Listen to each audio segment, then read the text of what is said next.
decided we're going to dig deeper into the depth of knowledge of RI 8.3. Okay. Which is how the text makes connections among and distinctions between individuals, ideas, or events. Okay. So, in layman's terms, what we're trying to do is the kids so far have gotten text more at knowledge 1 and 2. They've gotten text that examined some sort of a relationship between something, but the relationship was given to them, and they've primarily been able to pull this out through multiple choice. They haven't really applied anything. Okay. So we've given them the relationship up until now, and we've said, you know, here are your 4 choices. How are the texts connecting these relationships? Got it.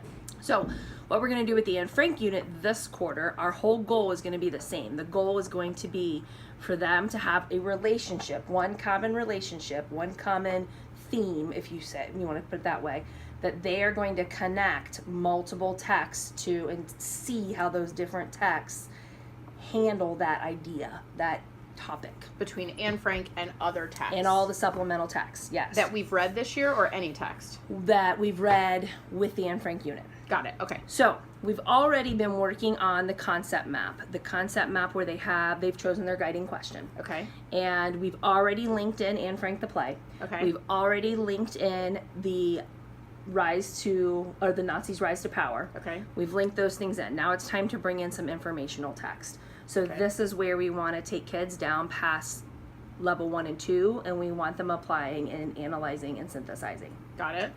So here's our data from this standard so far. Okay. We've got a lot of kids whose last check on this was in the blue. Okay. We still have a couple kids who have more reds than they have blues, more reds and yellows than they have blues. Okay. So what we thought as a team is we decided we wanted to approach this using the stations method. Okay. We want to set up 4 stations within the room, and 2 of those stations are going to be teachers led. 2 of them are going to be independent. Okay. We want to mimic the gradual release model.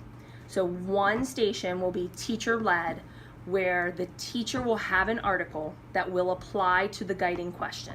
Okay.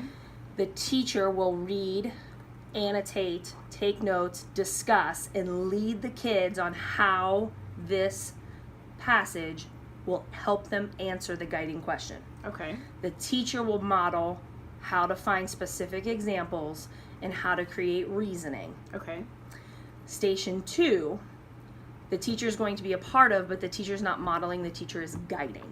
Okay. So the teacher will have the text, the kids will read and note take with the teacher doing it as well with them. Okay. And then the kids are more focused with teacher guidance on how to find the evidence to support their answer to the guiding question and what the reasoning for that evidence is going to be. Okay. So these are 2 teacher led. Okay. The 3rd station is independent, but the teachers, the 8th grade team, have pulled articles that we know for sure will lead them to that relationship of the guiding question. It will lead them back to that centerpiece. Got it. So the kids will read them, they will note them up, they will have to pull their evidence, and they will have to make their reasoning. Okay. The 4th stations for our high flyers are ones that have been blue across the way. Okay. They've got it, it's solid. This 4th station is going to be kids who are going to find the articles on their own to relate to their guiding question. We've given them websites that they're going to look at, but they're going to find the articles. Okay. Now, the idea that the team had is we have these 4 stations. The kids are not going to rotate to every single station. Okay. The kids are only going to go to 2 of the 4. Okay. So this is where our differentiation in the lesson is going to come in our flex grouping. We're going to create these groups where, using your input, if you know the kids on your caseload are stuck here and they really need that teacher guidance, they might even stay at this 1st station for both rotations. Okay. If the teacher who's leading this says, okay, these kids got it, they're ready to go to station 2, during the 2nd rotation, we can move them up a level. Okay. So are you envisioning these are kind of the levels? So the Yes. 3rd station, so if you start at 2, your next rotation would likely be 3. Mm-hmm. Okay. If you're already a high flyer and you might start at 3, you might not ever be in a teacher-led station. Got it. You might start at level 3, get the hang of it, move on to station 4 for your Got 2nd it. rotation. Okay. So the question here is, which do you feel more comfortable with? Do you feel more comfortable doing the model, or do you feel more comfortable doing the guided? I think I could probably do the guided. Mm-hmm. I think I'm probably more comfortable there with my content knowledge. I think you would have to tell me some of the misconceptions or common mistakes that kids are going to make, and prepare me for that. Okay. I think that I could watch you do this and probably do it in a future lesson if we got to that point where we use this model in another lesson. But my concern would be that if I modeled that differently than what you guys really want as a department, our kids to see as a model, that's going to cause confusion for kids that I'm trying not to cause. Absolutely. So if we're comfortable with starting you at 2, and then we have the passages already prepared. I already have everything in on Google Classroom. Okay. And where it says Station 2, the passage for Station 2 is already in there. Okay. What we have found the kids struggle with the most is finding a direct quote as evidence. Being able to explain how that piece of evidence helps them to answer their guiding question. They can speak in generalities. They can say, oh, this helps answer my guiding question because blah, blah, blah, blah, blah.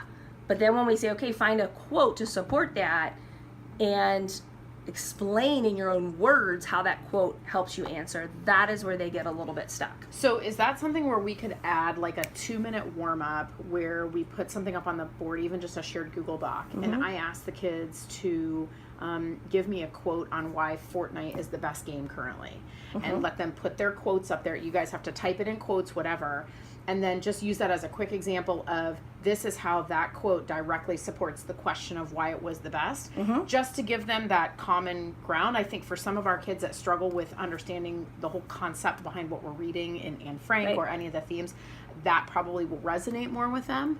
Would that be appropriate to do here, or would that be appropriate to do whole class? Would that not be appropriate? What do you think? No, I think that's awesome. I think that we could use that because we haven't touched this standard since beginning of 3rd quarter. Okay. So I think that would be a really great way to break the ice with the kids, to remind them of the skills that we had been working on and that we're going to revisit those at a deeper level. Okay. So I think that would be a great warm-up for that day. Then my other question is, when we look at these independent articles, I'm thinking about some of my students that I have in academic support who probably are making progress with the standard. They're probably developing, but they're not probably there yet.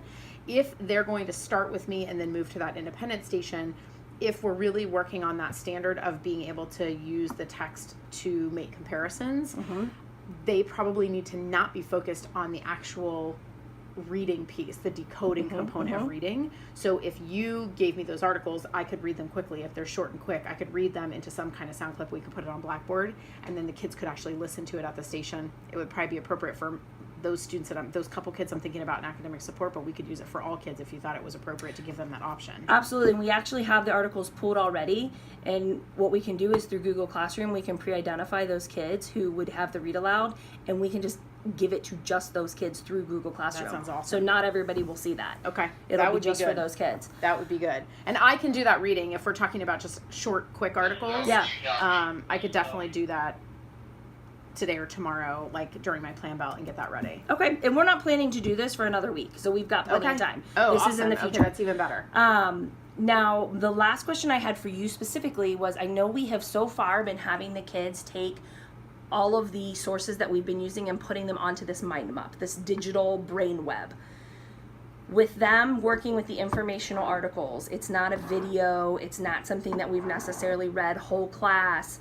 Do you think some of your kids are going to be able to transfer that information to the mind map? Because I don't want to get it muddled between, okay, I've got my information, but I don't know how to put it in the digital piece. Do you think it would make more sense for them to do their organization on a brain web on paper? Yeah, probably, because they're not going to be able to do that skill, and I don't think they're going to even be able to get it onto paper. Like, they're going to struggle with that. Yeah. So because my goal for this, our goal as the department, is we really want to see that kids can find information from the passage that will relate to this common relationship among all of the passages, and I don't want them to get muddled in the extra piece of putting it in the right blurb on the right box in the right digital piece. Yep. I'm wondering if it would be better for me to have some kind of model from you of where we would want them to end up. And I don't mean that you have to create one for me. I can sit with you with that piece of paper. Right. And then maybe what I do is kind of do either some pre-teaching and academic support the day before, or if needed, we could put some guiding questions or some beginning phrases that might help them to identify what would go in each piece of that. Okay. Because I just don't they're just not gonna, whether it's on paper or not, I think that concept is so higher level thinking. Right. And I would say there's a few kids in the group that probably could do it, but the overwhelming majority of them are going to struggle with that higher level application. Right. So I would rather try to tee them up to be more accurate. Right. But I think I gotta understand what the expectations are from the department of what we would really want to see there for a student that is usually operating at depths 1 and 2, right? Right. Okay, so maybe instead of giving them probing questions as opposed to an organizer with That might be better. bubbles. That might be better. Okay. That might be better. Okay. And then I can work with them separately in academic support for our next unit. If we Right. want to get there, Right. I could work with them on that idea of understanding how those probing questions actually equate to the paper map that then go into that digital mapping. Gotcha. Okay. But I just think they need more instruction on that. I don't think they'll be able to do it on their own. Okay, so I will report back to the team tomorrow to Okay. fine tune what we really want to see out of some of our lower level kids. What is the number one priority? That would be good. And then I'll shoot you over an email and say this is what we came up with. That would be good. And the other thing that would be really helpful would be any specific vocabulary. I mean, I know I'm in here, I hear what you're saying, but any specific vocabulary that you want us to hit on as a group when we're working that you think will support that piece, especially what you talked about with using direct quotes to support. What are some of the common words, phrases, or language that you guys are using when you're reinforcing that in class that I should be using in that small group? We're definitely going to want to re-hit reasoning. They've heard it a million times, but you know how the kids are. Yep.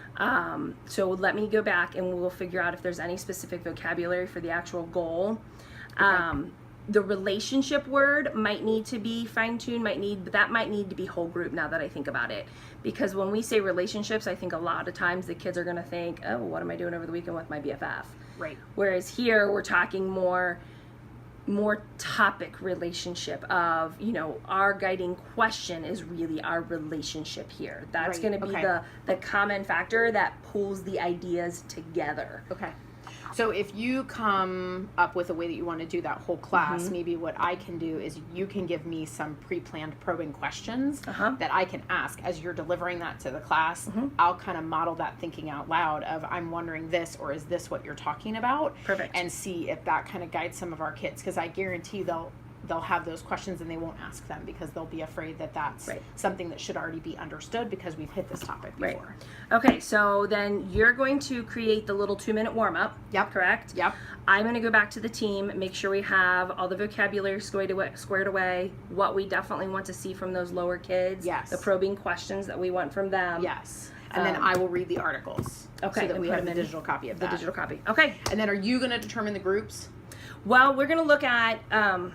we'll look at the data, and we roughly threw out there, we would hit the standard, 5 times? If a kid had 4 out of the 5 at the blue level, they're going to be high level. That's fine. If the kids have fewer at the blue level,